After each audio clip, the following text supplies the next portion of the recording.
नमस्कार मित्रों, मैं आलोक तिवारी आप सभी का हार्दिक स्वागत करता हूं आपके अपने channel legal and logical vision पर। हम सबको अपने जीवन में कभी ना कभी छोटे बड़े इलाज की आवश्यकता पड़ती ही है और इलाज करवाने के लिए हमें एक डॉक्टर से या अस्पताल से संपर्क करने की भी आवश्यकता पड़ती है। इसलिए हमें एक डॉक्टर, अस्पताल और मरीज के संबंध और उसके कानूनी पहलुओं की जानकारी तो होनी ही चाहिए।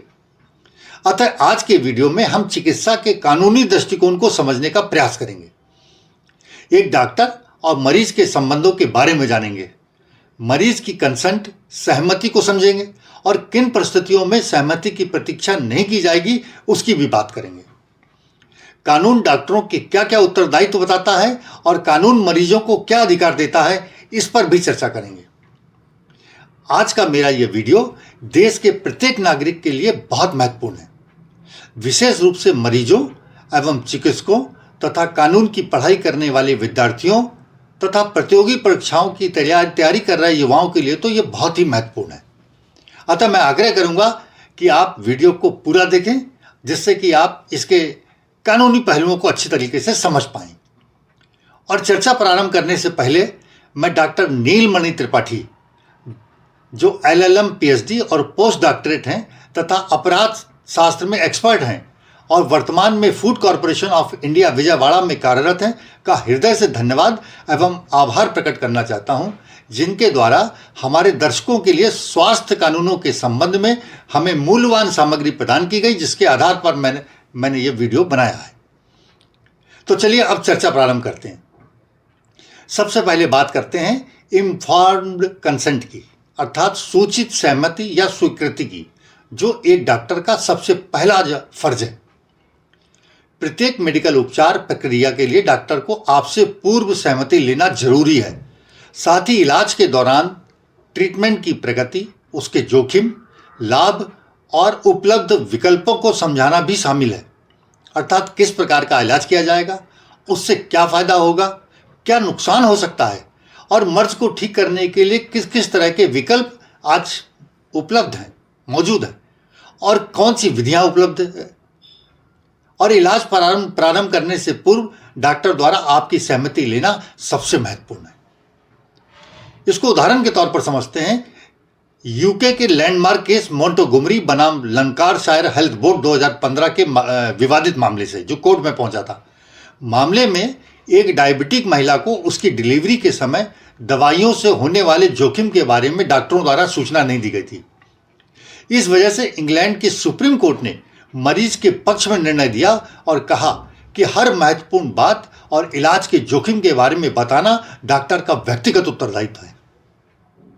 भारत के प्रसिद्ध केस समीरा कोहली बनाम डॉक्टर प्रभा मनचंदा 2008 के विवाद के मामले में न्यायालय ने कहा कि किसी भी प्रकार की सर्जरी या प्रोसीजर से पहले स्पष्ट और संपूर्ण सहमति लेना आवश्यक है। कोर्ट ने कहा कि हर वयस्क और स्वस्थ मन वाले व्यक्ति को यह निर्धारित करने का अधिकार है कि उसके शरीर के साथ किस तरीके का व्यवहार किया जाना चाहिए, और एक सर्जन जो अपने मरीज की सहमति के बिना ऑपरेशन करता है, वह मरीज के शरीर पर एक प्रकार का हमला करने का अपराध करता है और मरीज की शारीरिक क्षति का जिम्मेदार भी होता है। बहुत कड़ा जो है संदेश दिया था। कोर्ट ने डॉक्टर को मरीज के शरीर पर अनुचित हस्तक्षेप का दोषी पाया था और इलाज के लिए मरीज द्वारा दिए गए पूरे खर्चे को वापस करने के साथ ही साथ 25,000 रुपये के जुर्माने का दंड भी लगाया था। लेकिन सहमति थोड़ा जटिल मामला भी है। कानून कहता है कि आपातकालीन परिस्थितियों में अगर कंसेंट लेना असंभव हो तो डॉक्टर एम्प्लॉयड कंसेंट, अर्थात आकस्मिक चिकित्सा हेतु निहित सहमति के तहत काम करते हैं, क्योंकि वह उस समय जीवन रक्षा के प्राथमिक धर्म का पालन कर रहा होता है और उसे मरीज के या घायल व्यक्ति के जीवन की रक्षा करने के लिए अपने विवेक से चिकित्सा या ऑपरेशन के निर्णय लेने होते हैं। वो इंतजार नहीं कर सकता कि आपका कोई संबंधी आएगा या आपका भाई आएगा या बहन आएगी तब उससे हम लें, उसको उसी समय निर्णय लेना होता है। यदि आप अपने या अपने बच्चे को पर्चे में लिखे इंजेक्शन लगवाने के लिए अपनी बाह आगे करते हैं या बच्चे को पकड़कर डॉक्टर के सामने खड़ा करते हैं, तो ये आपके द्वारा जो इंजेक्शन लगवाया जा रहा है उसकी सहमति मानी जाएगी। चलिए अब समझते हैं इलाज में प्राइवेसी यानी गोपनीयता के बारे में। हर मरीज अपने डॉक्टर पर भरोसा करता है और इलाज के लिए डॉक्टर से अपनी निजी जानकारी साझा भी करता है। मेडिकल काउंसिल ऑफ इंडिया की नियमावली के अनुसार मरीज से प्राप्त जानकारी की गोपनीयता रखना डॉक्टर का नैतिक उत्तरदायित्व तो है ही, उसका कानूनी उत्तरदायित्व भी है। इसको एक उदाहरण से समझते हैं। माइकल जैक्सन के मेडिकल रिकॉर्ड्स लीक होने पर डॉक्टर और अस्पताल पर बड़ी भारी कानूनी कार्रवाई की गई थी और उन्हें बहुत लंबा चौड़ा जुर्माना भी भरना पड़ा था। इसी तरह भारत के नागालैंड में एक डॉक्टर ने अपने मरीज की HIV रिपोर्ट पॉजिटिव पाई और यह बात मरीज की होने वाली पत्नी को बता दी। कोर्ट ने डॉक्टर को गोपनीयता उल्लंघन का दोषी माना था और मामला डॉक्टर को बहुत महंगा पड़ गया था, काफी बड़ा जुर्माना लगा था उसके ऊपर। वहीं इसमें कुछ अपवाद भी हैं। अगर किसी मरीज को संक्रामक रोग है जो सार्वजनिक स्वास्थ्य के लिए खतरा सिद्ध हो सकते हैं और ऐसे संक्रामक रोगों की रिपोर्ट उच्च अधिकारियों को करना हो तो डॉक्टर इस गोपनीयता को तोड़ सकते हैं। अब समझते हैं मेडिकल नेग्लिजेंस यानी चिकित्सीय लापरवाही क्या है। नेग्लिजेंस यानी चिकित्सीय लापरवाही तब मानी जाती है जब डॉक्टर की कार्रवाई या निष्क्रियता की वजह से मरीज को नुकसान हो।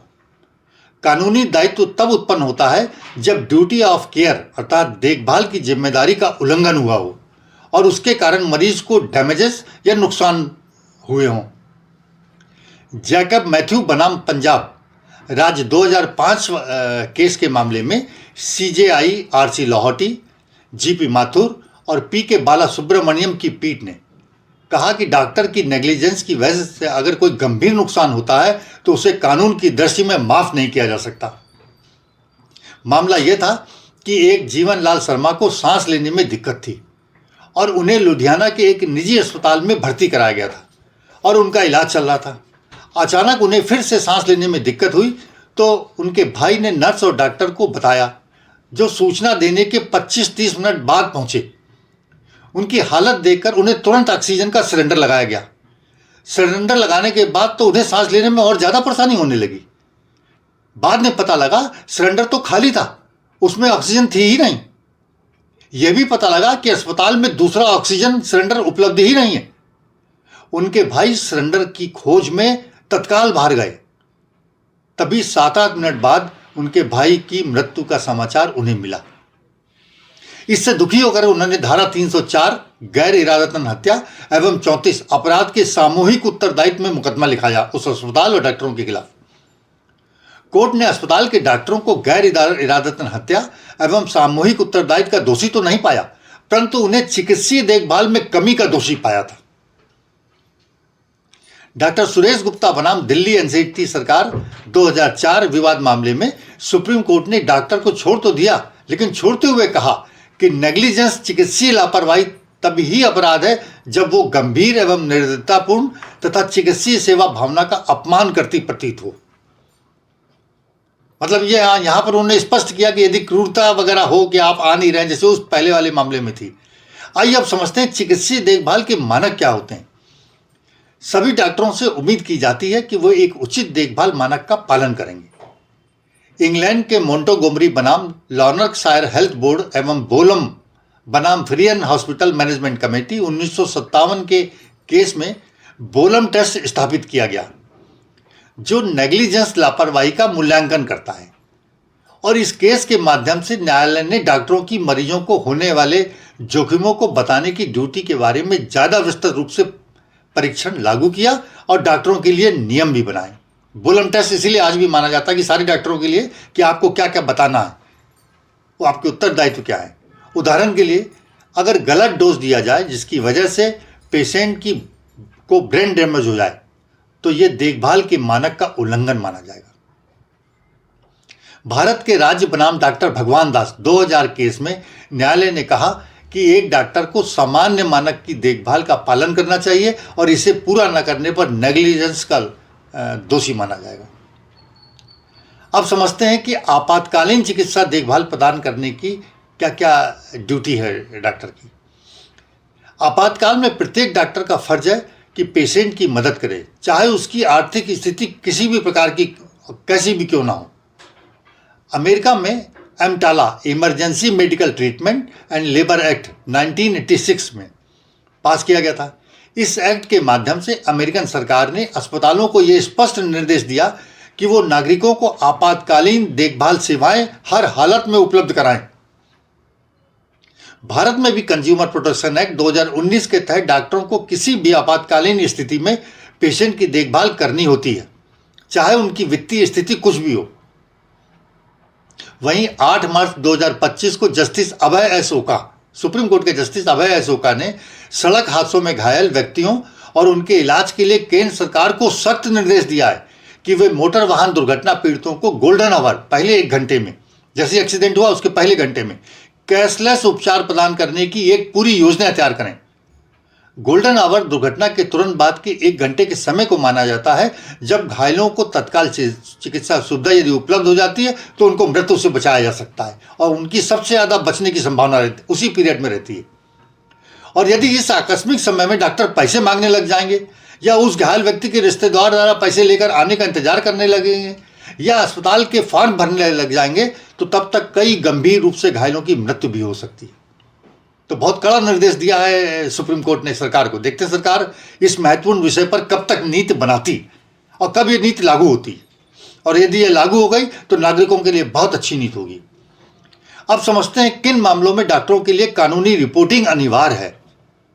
डॉक्टरों को कानूनी रूप से कुछ मामलों की रिपोर्टिंग करनी ही होती है, जैसे यदि तेजी से फैलने वाले संक्रामक रोग जैसे टीबी है, कोरोना है, या आपको और कोई ऐसे संक्रामक रोग जो हवा से फैलते हैं किसी मरीज में मिलते हैं तो उनकी रिपोर्टिंग स्वास्थ्य विभाग के अधिकारियों को करनी ही होती है।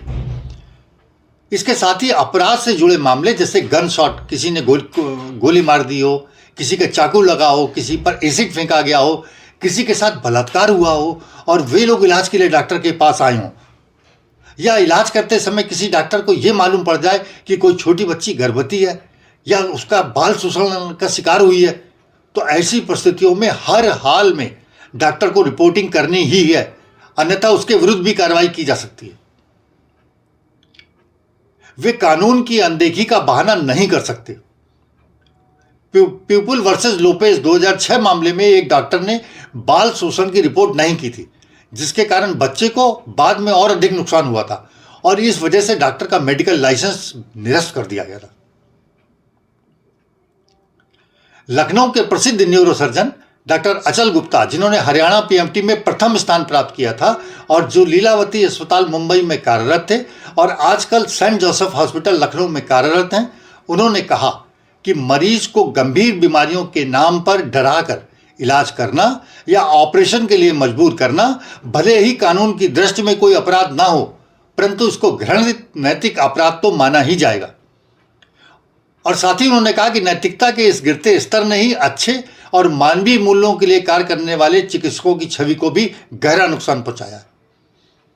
उनके अनुसार चिकित्सकों की छवि को सुधारने का एकमात्र तरीका है पारदर्शिता और स्पष्टवादिता के साथ मरीजों को उनकी बीमारियों और अनुमानित खर्चों के बारे में बताया जाए और एक एक चीज उनको गहराई से डिस्कस की जाए मरीजों से।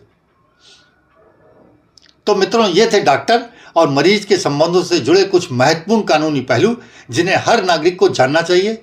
विषय की व्यापकता को देखते हुए इसके अन्य महत्वपूर्ण पहलुओं पर हम अगले वीडियो में चर्चा करेंगे। मैं एक बार पुनः डॉक्टर नीलमणि त्रिपाठी जी का उनके बहुमूल्य सहयोग के लिए हृदय से आभार प्रकट करता हूं।